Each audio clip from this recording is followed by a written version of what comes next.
Friends, मैं किम दिव्या आप सभी का बहुत बहुत स्वागत करती हूँ हमारे यूट्यूब चैनल विद्यापीठ ग्रेजुएशन क्लासेस में, जिसमें हमारा आज का टॉपिक है important question for the exam BA first year मनोविज्ञान पेपर सेकेंड, जिसका नाम है मानव विकास। और इसमें हम दीर्घ उत्तरीय प्रश्न के बारे में पढ़ रहे थे, जो कि एग्ज़ाम के लिए बहुत ही ज़्यादा इम्पॉर्टेंट है। और आज का क्वेश्चन है हमारा, भाषा विकास के निर्धारक कौन कौन से होते हैं। तो आइए जानते हैं। बालक में भाषा विकास का क्रम अनिश्चित होता है। वास्तविकता तो यह है कि भाषा विकास का मतलब भाषा का विकास या जो कुछ भी वह सीखता है, बालक के विकास की व्यक्तिगत स्थिति है।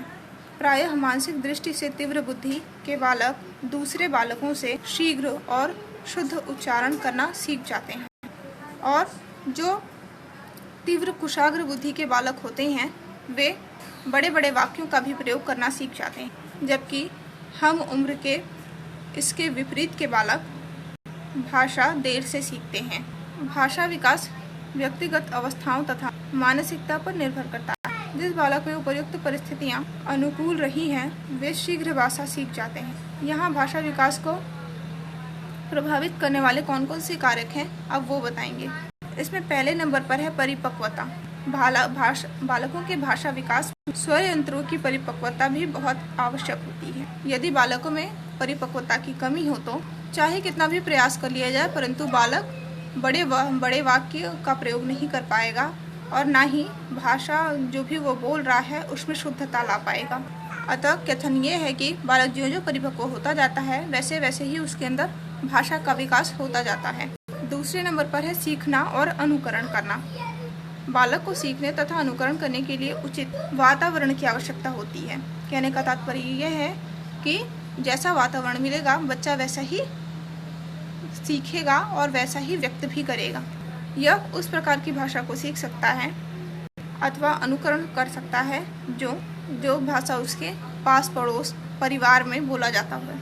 सीखने तथा अनुकरण करने की क्रिया वातावरण पर निर्भर करती है। घर तथा पास पड़ोस व समाज का वातावरण जितना स्वस्थ होगा, आकर्षक होगा, स्कूल का वातावरण जितना शिक्षाप्रद होगा, बालक उतना ही आसानी से शुद्ध भाषा का प्रयोग करना सीख जाएगा।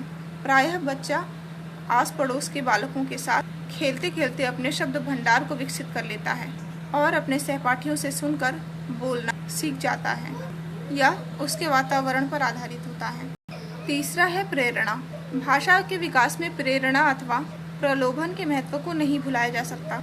छोटे बच्चों को किसी कार्य को सिखाने के लिए काफ़ी प्यार और दुलार की आवश्यकता होती है।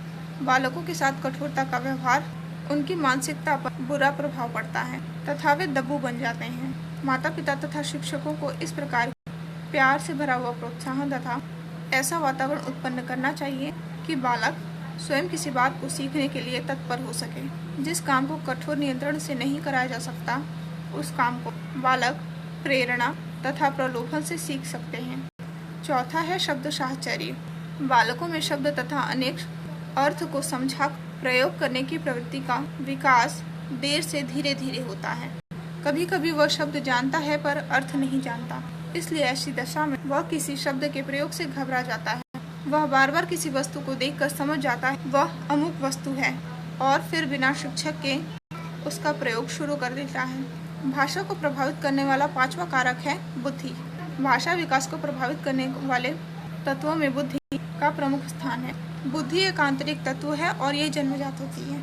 इसे वातावरण के द्वारा पैदा नहीं किया जा सकता है, बल्कि बालक जितना बुद्धि लेकर के आता है वह उतनी ही रहती है। बुद्धिमान बालक का भाषा विकास तीव्र गति से होता है और कारण यह है कि उसमें शब्दों तथा उसके अर्थों को ग्रहण की क्षमता अन्य बालक की अपेक्षा अधिक पाई जाती है। बुद्धि का मानव जाति के विकास में महान योगदान है। यदि किसी बालक की बुद्धि को प्रभावित करना है तो उसके लिए उसके माता पिता ही जिम्मेदार होते हैं। गर्भ के समय जिस प्रकार की प्रवृत्ति माता के मन के अंदर चल रही होती है, वही प्रवृत्ति बालक के बुद्धि पर प्रभाव डालती है। छठा है लिंग भेद। मनोवैज्ञानिकों के अनुसंधान से यह पता चलता है कि भाषा विकास पर लिंग भेद का भी अत्यधिक प्रभाव पड़ता है। प्रायः यह देखा जाता है कि लड़कों की अपेक्षा लड़कियां भाषा को अच्छी तरह सीख लेती हैं। अनुकरण करने की उनकी क्रिया बालकों से तेज होती है। बालकों का उच्चारण बालकों की अपेक्षा अधिक साफ तथा स्पष्ट होता है। इस संबंध में मैकार्थी ने अपने अनुसंधान में कहा है, लड़कियां किसी कार्य को लड़कों की अपेक्षा जल्दी सीख जाती हैं। 7वां है कई भाषाओं का प्रयोग। जिन परिवारों में 2 प्रकार की भाषाओं का प्रयोग होता है, बच्चे के मनस्थिति पर वैसा ही प्रभाव पड़ता है। अर्थात भाषा का विकास भी 2 भाषाओं में विभाजित होकर के रहता है और इस कारण भाषा का सही से विकास नहीं हो पाता है और बालकों की कोमल भावनाएं तथा अपरिपक्व मस्तिष्क 2 भाषाओं के बोझ को नहीं उठा पाता है। इसका परिणाम यह होता है कि वह एक भी भाषा ठीक तरीके से नहीं सीख पाता है। बालक 2 भाषाओं के व्याकरण, वाक्यों की बनावट तथा शब्द भंडार में काफी उलझ जाता है। अतः वह बोलने के क्रम में दोनों भाषाओं के मिले जुले शब्दों का उपयोग करता है, जो उसे किसी भी भाषा के स्पष्ट ज्ञान के रास्ते में बाधक होता है। जिन बालकों बालिकाओं के माता पिता विभिन्न भाषाभाषी हैं, उनके बच्चों की भाषा में यह प्रमुख दोष देखा जाता है। इसीलिए जन्म से पूर्व ही आपको निर्धारित करना होगा कि आपको आपके बच्चे के लिए किस भाषा का प्रयोग करना सर्वथा उचित है। 8वां है सामाजिक एवं आर्थिक स्थिति। बालकों की सामाजिक एवं आर्थिक स्थिति भी भाषात्मक विकास पर काफ़ी असर डालती है।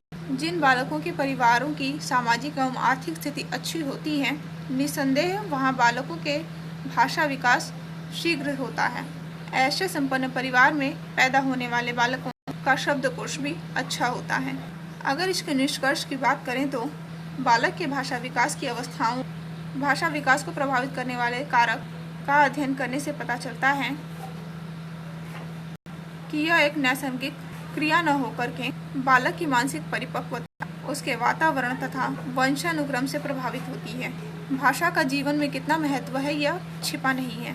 अतः मनोवैज्ञानिकों का विचार है कि उचित वातावरण में बालकों की शिक्षा का प्रबंध होना चाहिए, तभी वे सभ्य तथा शिष्ट भाषा का व्यवहार करना सीख सकेंगे। तो ये तो था भाषा विकास और उसके निर्धारक। आज के लिए इतना ही और इसी के साथ में हमारा तीसरा यूनिट भी समाप्त होता है और अगले वीडियो में हम मिलेंगे चौथे यूनिट के साथ में और हमारा क्वेश्चन होगा किशोरावस्था की समस्याओं का वर्णन कीजिए। आज के लिए धन्यवाद।